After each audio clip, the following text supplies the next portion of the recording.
Hi, it's me again with Corel tips and tricks.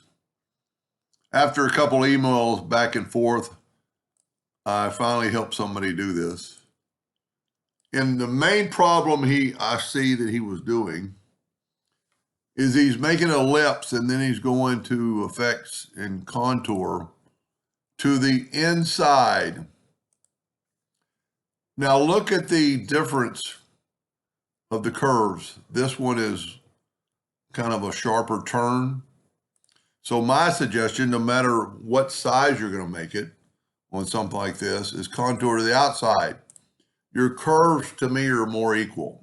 Now, we could still make it skinnier, but they're going to be more equal. We can make it smaller, and we are. So I'm going to hit P, put it in the center of the page. I'm going to select it all. I'm going to go to Object and break the contour apart. I'm going to select it all. I'm going to go to Object, and I'm going to ungroup it. Now I'm going to select it all. I'm going to go to hairline. I'm going to make it like 12 points. Now you see that's kind of the color of the contour. So we're going to now convert the outline to an object. We're going to left click, right click. And because we're working in the center of the page, we can draw a two-pointed line. And I don't care what color you use. We're going to use the Smart Fill tool set on a purple, and we're going to do those three in purple. Now I can hold down the Alt key and select that and delete it. And the Alt key helped me do that. Now I'm going to go to Object and group it together. And then I can use the interactive fill tool. And let's go ahead and move it over to the center. I had to start from the touching it.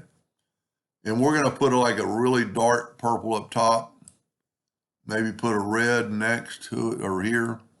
But let's put a yellow pretty close. Maybe even two yellows. But then we're going to put a white in the original color. That's going to kind of, to me, it's going to make it fall into the abyss. I don't know. I'm not going to duplicate it because it's really hard to duplicate something like this. We're working in the center of the page. I'm going to bring in my indexing lines. And I'm going to double click. I'm going to move my rotation to that center.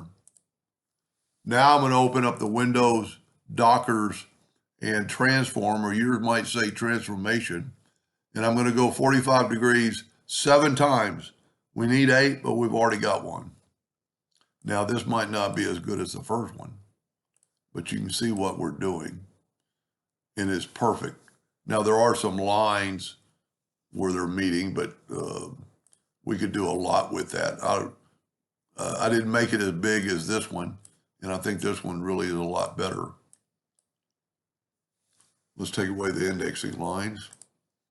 That's pretty cool. Now you can see these little bitty lines, and we could adjust that pretty easily, I'm thinking, because these are groups. Well, let's just do that. I'm going to set my nudge factor on like 0.01. And I'm going to take that top one, I'm going to nudge it down. I'm going to take the bottom one and nudge it up. And let's see if we didn't get rid of those lines. Now the lines are gone because we nudged up. See that line up here? And it doesn't change. And then just do that. Now the other ones are going to be harder because they're at an angle. So we're going to nudge that over. We're going to nudge that over. So the only two we need to do are these, but if you can't nudge at that angle. So let's, for a second, group it together and rotate it 45 degrees. You can't really tell that it changed. Wow.